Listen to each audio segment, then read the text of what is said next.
Hi everyone! Today I'm sharing an interactive spread in my Life Crafted album featuring Citrus Twist Kit's October 2021 release, and this is including their new Flea Market Findings collection. This spread is documenting a recent trip that we took last week to Vancouver and the lovely autumn colors that we were able to capture while we were there. I'm starting off with this cut file from the Happiness Is You set, that's just in the shape of a maple leaf, and I cut it out twice using some Kraft cardstock. This is some 65-pound Kraft cardstock from Michael's. And if you've ever ordered anything from Citrus Twist, you'll know that Trina and Erin pack every single shipment with such love and care, and my design team packages are no exception. My October package came with these really cool leaf-shaped sequins as well as some of these other gold ones, and I saved every single one of them, and I'm going to be using them to create a shaker leaf using this cut file. I am going to supplement with a few other sequins for my stash. I have some gold and red hearts, as well as some copper holographic and gold sequins, and I think these colors will go really nicely with the sequins that I found in my Citrus Twist package.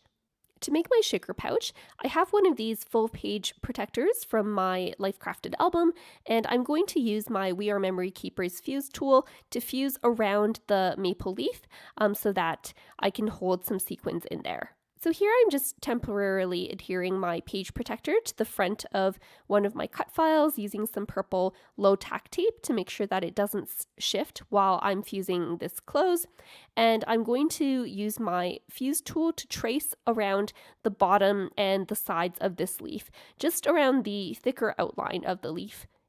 And I've sped this up a bit, but I am going quite slowly to make sure that I don't accidentally fuse outside of this cut file, because I'm going to sandwich the shaker pouch between my two cut files when I'm done, and I want to make sure that my fuse lines stay hidden underneath my cut file. I'm leaving the top part of this leaf open so that I can put my sequins in, and at this point, your plastic pouch might have slightly fused to the cut file, but you can just gently peel this off and it comes apart no problem. I also realized afterwards that I didn't quite leave enough room open to fit those large leaf sequins in, so I had to gently pull apart my fuse lines by pulling apart those two pieces of plastic, and I'll just fuse over those parts again once I'm done putting in all of my sequins. Here I had spent a lot of time putting these sequins in because of those larger leaf sequins primarily. So if I were to do this again, I would probably have just left a larger part unfused until after I had put the sequins in. So I'm just going to fast forward over most of this part. And once that's done, I'm just using my fuse tool again to fuse the top of that shaker pocket closed, and then carefully cutting off all the extra surrounding plastic around the shaker pocket, being very careful not to cut off any of my fuse lines. After I finished cutting that out, I wanted to add a couple of small fuse lines to the inside of this pocket where it's going to be covered by the veins of the leaves, so that the large leaf sequins can stay within each branch of that leaf and not just all clumped down to the bottom of that shaker pouch. But at this point, my fuse tool had been heating up for too long. At this point, it had been plugged in for about an hour, so I actually melted a hole through my shaker pouch, and I'm going to have to cover that up later on.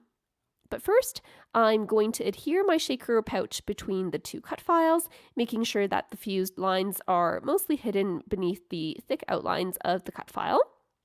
And to do that, I'm using some 3/8 inch score tape to adhere the sides where the binder rings are going to be, and I'm using my Gina K Connect glue to adhere down all the finer details.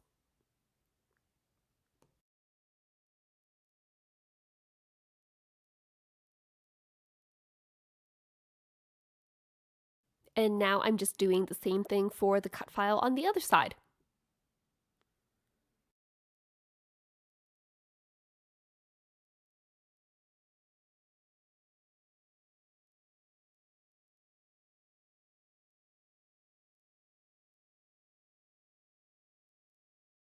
Once that's done, I'm going to hide that part of my pocket that was melted by using some of the cut apart elements from the new Flea Market Findings 6x8 paper pack.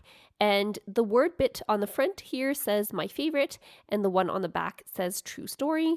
And I just cut those down so that they were about the same size before adhering them down to the shaker pouch, just so that they can be hidden by each other when you flip it over onto the other side.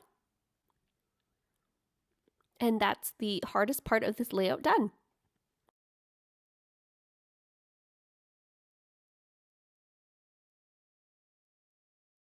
For the rest of my spread, I have a large 5 by 8 1/4 inch photo that's going to sit on the left side of this layout, right before the shaker pouch. And then I'm going to create a gatefold featuring these smaller photos to sit on the right side of the layout after the shaker pouch. And I'm going to use this diamond patterned wood grain paper to create my gatefold. This also came in the Flea Market Findings collection. So just cutting it down right in the middle in half of this diamond pattern, and I'm going to score on both sides at 2 1/4 inches, which is going to give just enough room to fit these 2-inch wide photos. Next, I'm attaching the gatefold down onto a piece of white cardstock. This is cut to the same size as a Citrus Twist Life Crafted album page protector. And I'm just using some more score tape to adhere the hinge of the right flap onto the back of my white cardstock, and adhering the hinge of the left flap onto the front of my white cardstock, making sure that the diamond design lines up right in the middle of the front of my gatefold panel. And the reason why I've attached it so that it's kind of asymmetrical, like the right panel is a bit narrower than the left panel, is because I needed to have enough room on the left side to punch my binder holes, and that's going to be where the hinge is attached onto the white cardstock on the left side. Next up, I'm going to work on adhering my photos down onto the front of this gatefold. And the reason why I had printed out my photos at 2 inches by 3 inches is because the cut apart sheet from the Flea Market Findings paper pack came with these cute little journaling cards that are 2 inches by 3 inches, and I thought it would be really cool to use one of them with my photos. I ended up really liking the color combination with this pink one that says change is good on the top, but didn't really like that sentiment with my photos, so I'll be covering that up later on. I did my journaling on some clear sticker paper, so I stuck that down and cut off the overhanging edges. And here I'm just using my Tombow Mono permanent adhesive tape runner to glue everything into place. You'll also see that I have this pink word phrase, ephemera bit there that says happy day. That also came in the cut apart sheet from the Flea Markets collection. And I'm going to be using that as a closure right in the middle of that spread amongst the photos there. So I'm just backing this onto some scrap cardboard to make it a bit sturdier. And then I'm using a copper colored brad. I believe this is from the Ideology line from Tim Holtz, to secure that down onto the front of my gatefold.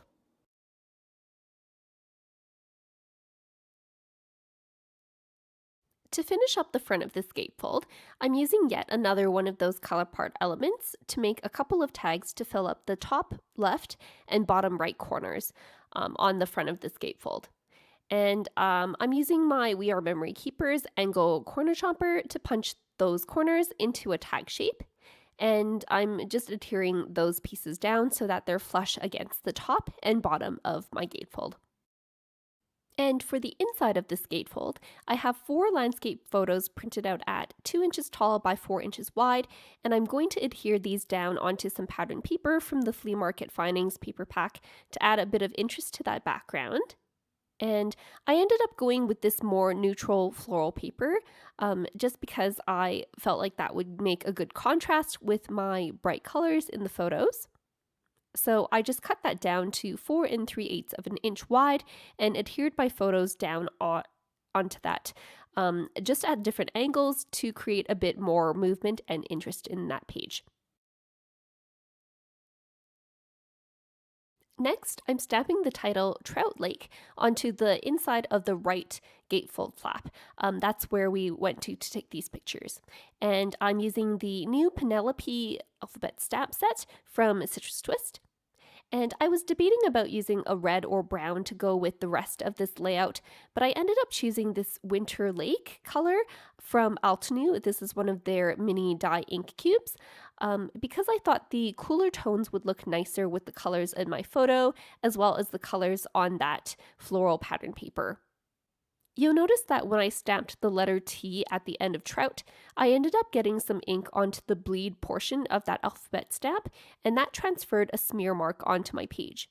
So to prevent this from happening, you can either ink up your stamp really carefully so that you don't get any ink onto that non-raised area of the stamp, or you can do what I'm doing here, which is to cut off some of that extra bleed area around the stamp. And you can see that when I go to stamp this down on my scrap piece of paper, it no longer has a smear mark. To fix my actual page, since I did actually stamp that down, I'm going to rub in this area a bit with my Tombow Mono sanding eraser, and it just removes the top layers of the cardstock in that area to make the smear less noticeable. Just finishing up with my stamping, and after that I'm going to attach that middle panel right into my gatefold.